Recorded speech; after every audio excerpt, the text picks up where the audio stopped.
What's happening, everybody? Thanks for watching. This is Shane with The Brain Show, and you are watching Brainstorm Breakdown. Yes, that's right. I don't know if I'm going to stick with this name of the show or not, but it was suggested. Thank you, Destiny Captain, for making the suggestion. We're actually, I don't know if I want to name the show something else or not. We'll see what ends up happening. But today we are talking about the Pope, the brand new Pope. And guess what? He's an American. Well, he was born here at least. It's complicated, but we're going to talk about it. And while all of us here aren't Catholic, including myself, the Pope is an influential world figure, and we need to take a look at what the world has in store with this new one. Is he political?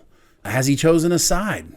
We're going to talk about it. But before we do, the only thing I ask of you is if you could please smash that like button and subscribe if you aren't already a subscriber to get this daily video breakdown, this brainstorm breakdown. We're currently right now, I think, at 6,550 subscribers, and we'd love to reach about 7,000 subscribers or more by the 4th of July. So that would be absolutely fantastic.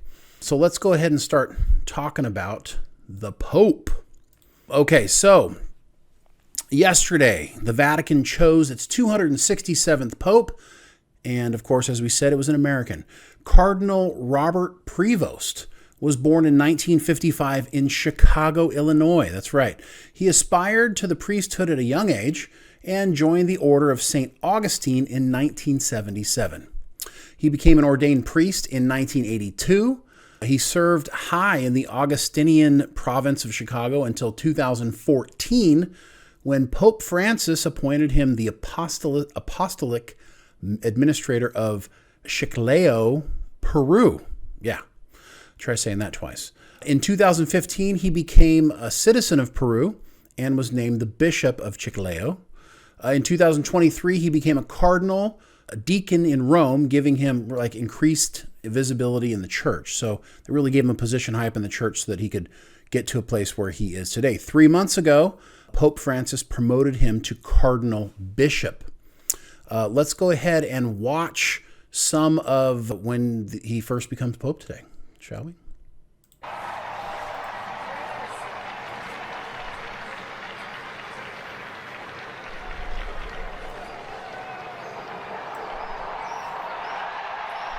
There he is. And there he is. Pope Leo, the new leader of the Catholic faith, greeting the assembled on St. Peter's Square. Officially Leo XIV, the name he has taken.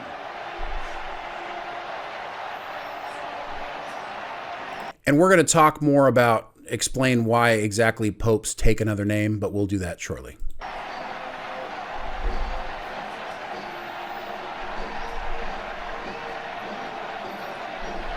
Can any of us imagine what it is like to stand in that place right now and looking out on that crowd?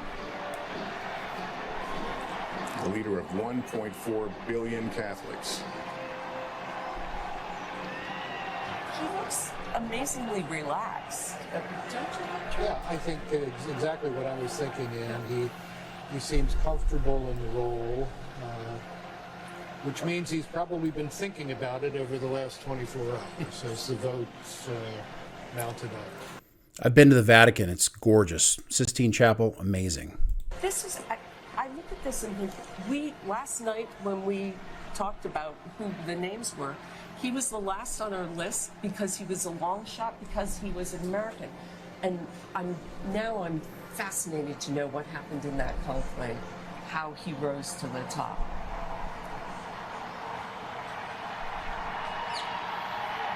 Isn't it funny how all the popes, when they become the pope, they just kind of look the same? I don't know, it's just being an old dude or whatever, but they all look very popey, I guess is the right word.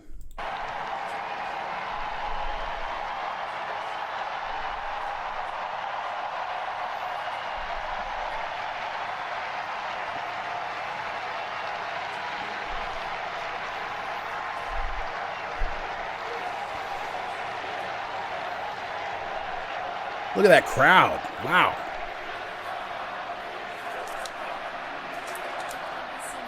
Let me bring in Christopher White now, an NBC News Vatican analyst. Christopher, what can you tell us about Pope Leo XIV? Well, he's an American, and that in itself is something that is shocking many people who never thought this would, be possible. The general thinking has long been that America has too much power in the world and should never have the papacy. But I think someone like Prevost, who has spent a third of his life in Peru and a third in Italy, isn't typically thought of as an American by his brother cardinals. They think of him as someone who knows the Vatican, he knows the world. And I think that's probably what gave him a lot of support in this conclave, because he spent so much time outside of the United States and around the world. He didn't spend a third of his life in Peru, and he didn't spend a third of his life in Italy. So he spent, I would say, probably maybe 15 to 20 years, maybe a third of his total life. He's 69, so he didn't even do that. So a little bit of a stretch, but we'll talk about why they're doing that soon. He's someone I know personally. He's someone who's deeply thoughtful, asks intelligent questions, but I think very much, comfortable in who he is, and I think he's a real intellect. But he La pace sia con tutti voi. So he goes on to speak in Italian. He actually speaks Italian, Spanish, and English. Obviously very smart man, very well learned. But let's talk a little bit. So let's get back to at least where you can see him. People very excited. Fratelli, sorelle carissimi. Yeah, so later on they actually translate a little bit. And basically he's just very standard Pope speech, nothing controversial, peace, freedom, come together. That's kind of what he talks about a lot. But so today he became Pope, and not only the first American Pope, but the first pontiff from North America. So he's also the first Pope from an English-speaking country since Adrian IV in the 12th century. So it's been a long time since we've had an English-speaking Pope. He chose the name Leo XIV, honoring Leo XIII, who served as Pope from 1878 to 1903. Popes aren't required to change their name when they become pontiff, but it's a long-standing tradition that started back in the 6th century when Pope John II adopted the name as his actual name was associated with a pagan god. His pagan name, you ask? Mercurius. So basically for the god Mercury. Let's check out some other Pope names while we're here. Some of the popular ones. As you can see, John has been the Pope's name 23 times. Benedict 16 times. I never liked the Benedict one. I don't know why. Of course, Pope John Paul II was kind of my Pope, even though I'm not religious, but he was my favorite. Gregory 16 times, Clement 14 times, and Leo 14 times. Innocent 13. You think the people needed to call themselves innocent for a reason? And then, of course, pious, and we've heard these many, many times. And people had a little fun with the Pope on social media. This is a post. This is the Vatican post-American Pope takeover. As you see, we've got Costco on the left, Waffle House on the right, and of course, the Beaver gas stations. I went there. I can't remember. Bucky the Beaver gas stations. I went there this summer and saw them for the first time. They're huge, ridiculous, huge gas stations. So people had a little bit of fun. This was actually my favorite one here. And it was Conclave picked a Pope quicker than the NFL picked Shedeur Sanders. And if anybody who loves the NFL knows that was the biggest deal in the draft recently. This Pope got picked in one day, and Shedeur Sanders took 3 days in the draft to get picked. So pretty funny. Pretty funny stuff. But it wasn't all fun and games. Some people actually took this moment to actually dunk on Trump and dunk on MAGA. There's so many tweets out there. I tried to grab a couple of them. I had a really good one earlier from somebody with a lot of follows that said he might have deleted it. It was actually pretty bad. But this person, Bollyweed here, says, the new Pope despises Trump and Vance. Suck it, MAGA morons. Nice. And down here we have Dark Money. MAGA world is losing its shit because the new Pope appears to be anti-Trump, anti-MAGA, pro-truth, pro-democracy, and pro-not being a world-class clown and jackass. May peace be with you. So as you can see, we have a bunch of adults not adults on social media. The truth of the matter is, this is one of my favorites here of the day. This was my favorite. Alex Cole. The Pope is right. Jesus was a migrant. If he were alive today, MAGA Christians would have him deported to El Salvador. And take a look at the picture here. See where Bethlehem is and see where Jerusalem is? I don't think that Jesus was a migrant. Anyways. But a lot of the things they were talking about came as the result of people saying that he had basically retweeted old tweets that was anti-Trump or negative Trump. He did tweet out something that basically went against something that J.D. Vance said, and he also went against some, he's definitely pro-immigration. He's I wouldn't say pro-immigration. He's pro-empathy. He's pro, having, care and concern for people who are struggling. He's a typical religious leader in that way. And Trump doesn't always come across as the most kind and gentle person in the media, especially. And so, he didn't actively tweet out. I went through all of his tweets. I went through all of his tweets going back to 2014. And he does have some things there where he basically, puts out when something comes out in the world, whether it was the BLM stuff with George Floyd, whether it was the stuff with Abreu Garcia, whether it was stuff with just immigration altogether.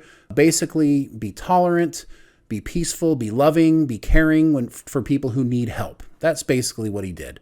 He put that out. It didn't feel terribly political to me. And for all the people saying like, this is, he's, MAGA this, MAGA that. Well, guess what? Here's a post from 2016. He retweeted this one back in 2016. Hillary Clinton ignored pro-lifers at her own peril, Democrats say. So even he, this is Hillary Clinton. So to say that he's picking a political side, I just think is not right. And there was also, he's also actually spoke out kind of against, gender identity and the fact to some degree he said, you have to be, caring, but at the same time, he basically identifies that there's only two genders. So there's been some talk about that. So I would say this Pope isn't, I wouldn't call him very political. And it's just very interesting that I think people are taking this opportunity to create sides in a situation where I don't think there really is our sides. Okay. The bottom line is the world got a new Pope today. Okay. 1.4 billion Catholics. That's a lot of people. And the reality is he's a world leader, okay, who happens to be from America. People spent a lot of time today trying to minimize his Americanness. Like we talked about earlier, they said he spent more than a third of his life, a third of his life. I think they even said a third of his life in Peru and a third of his life in Rome. And that's just not true. He studied in Rome for a part of the time when he was young, for a very short period of time. And then he was in Peru from 2014 to 2023. And then he was in Rome for 2 years. So that's not a third of his life. So, and a lot of the news people, NBC, CNN, they kept trying to well, he's not really American. Yes, the guy is American. He was born in America, in Chicago. His parents, are from here. I think they're immigrants, actually. So, the reality is that, you can't just take things because you're mad at Trump or you don't like Trump and you're going to use something that's, like the Pope to just pull it to your side. It's just not true. I think this Pope's pretty moderate. It's what it seems like to me. He believes in kindness, empathy, and coming together with peace. And to be honest with you, I'd like to see the same thing. I would like all of us to have kindness, empathy, and come together in peace. Okay, the question is, can humanity overcome its selfishness to consider the greater good over themselves? I don't think we're there yet, but we can hope for a better future. So that's the story. I hope you enjoyed this one. And before you go, I want to invite you to our live show every Saturday at noon, where Brian and I talk about a variety of current topics that are going on. Or even tomorrow, we're going to go deeper into this Pope thing. There's a whole conspiracy theory that perhaps because this Pope's from America, this is like the end of times. I think it's going to be really interesting. And, we have a lot of fun just interacting live with an audience. So it's really great. So what I want to do right now is I want to show you a clip of one of our recent shows. Take a look at this and I'll be right back. Drag Dragon lawyers. I'm glad that you picked this story because it needs more exposure. This is from the New York Times. Now, I'm going to be clear. This isn't from, Boulevard, the Punchbowl, punchbowl.com/UK/whatever. No, this is from the New York Times, one of the oldest and most respected news organizations. I wouldn't say respected, but yeah. I mean, oldest, storied, I guess. I have very little respect for it. It's the New York Times, guys. I mean, like every movie we ever see, whenever they have a newspaper, that's the newspaper they're holding up, right? Yeah, when they become less political, I'll respect them more. Sure. Anyways, this is from the New York Times. It says, judge rejects lawsuit with dragon logo, calling it juvenile and what's that word? Impertinent. Not important. The lawyer said, a lawyer said he had used the cartoon image of a dragon in a business suit as a logo for his firm, Dragon Lawyers. Dragon. I swear to God, I'm going to call Dragon Lawyers if I need anybody. Yeah, 100%. I already got their phone number. You had the right idea. To symbolize aggressive representation. Bro, this image is so badass. He thought so too. And by the way, this is like a 40-year-old guy who did this. Right, bro. Right? So he's in the ballpark. He's probably like an old Counter-Strike gamer, bro. Like he watches esports on the weekends. So anyways, this here's the story. A purple dragon dressed in a business suit seems like a natural choice for a logo when Jacob A. Perrone, a lawyer in East Lansing, Michigan, recently opened a new firm and named it Dragon Lawyers. Were you in a car wreck and you need representation? Contact Dragon Lawyers. Is your boss sexually harassing you and not allowing you to practice religious holidays? Dragon Lawyers. Yeah. You know we need to make a Dragon Lawyers commercial, right? Like that would be great. Love it. 100%, bro. Do the little like blowing fire sound. Every transition is a dragon blowing fire. All right. He noted that some lawyers like to call themselves bulldog. Go ahead. It's melting like your parking ticket, right? Like whatever it is you've done wrong. Every time it just melts it. It melts your fines. It melts your wife in a divorce settlement. Yes. I love it. He noted that jail cell bar. Thank you, Dragon Lawyers. That would go viral, dude. It would. This is the story continues. He noted that some lawyers like to call themselves bulldogs and said the dragon symbolized aggressive representation. But a federal magistrate judge, I can think about this. Imagine being the judge. Hey, bailiff, what the f*** is this? That's exactly what happened. That's what happened. Like, what am I looking at here? Oh my God.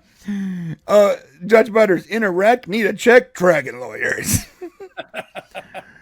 So Ray Kent, the judge, was not impressed. He was so disgusted by the dragon that he struck a lawsuit filed by Mr. Perrone on behalf of an inmate who had accused jail officials in Clinton County of being deliberately indifferent to her when she started vomiting last year. I'm going to scroll down because like the whole point. Well, just let me explain real quick so you don't have to read it all. Yeah. So the complaint basically that the lawyer turned in was a numerous page document, and on each page he had a giant watermark of this dragon, which was totally like way too big and pissing off the judge as they flip the page over and over again. And there's this giant purple ass dragon as a watermark, and that's what pissed off the judge. So some people are going to be like, "Oh, why would you give me a hard time?" He even admits that perhaps he went a little too far with his documentation and his watermark. So, Oh my God, we need to make this commercial, bro. Dragon lawyers. I just love that. Like, a watermark is supposed to be barely visible, but this dude's like full color, purple dragon. I can't read the words. He's like, I said a dragon. What did they do wrong? It's great, man. Oh, best ever, bro. Listen, all I know is this. Is when I get in trouble, I am calling the dragon lawyers. That's what this. Listen, he's so glad that this story came out. Like, this is all the free advertising you freaking need. This dude is going to go nationwide with dragon lawyers. This guy, he needs to wear a suit with like the dragon logo on his pin. Dragon lawyers won't be dragging ass on you. Oh. Extort the brakes. Nice, good comment. Yeah, I'm surprised there isn't more like, where's his social media at? I want to follow this dude. Well, if he's smart, he'll capitalize on it quick. Get that Twitter handle out there. Get that Instagram thing going. Dragon at Dragon Lawyers. Yeah, for real though. Remember, a watermark needs to be barely visible behind your text. It should not be a full color image of a purple dragon breathing fire. Hey, Judge, it's hard for anyone to take you seriously when you're handing in basically coloring sheets. Well, the judge called it childish, I believe, in court. So it's a childish cartoon. I mean, it is childish. I love it. I love it. I hope you enjoyed that. It was probably a little more slapsticky and a little more funny than we are typically all day on the show. We don't, that's probably not a great clip to show exactly what it's like all the time, but we had so much fun with the dragon lawyers. So if you like that and you enjoyed, please come and hang out with us every Saturday at noon. Doesn't matter when you show up. If you want to come the next one, that'd be great, but whenever you can. And if not, then I hope you have a great day, and I'll see you next time. Here comes the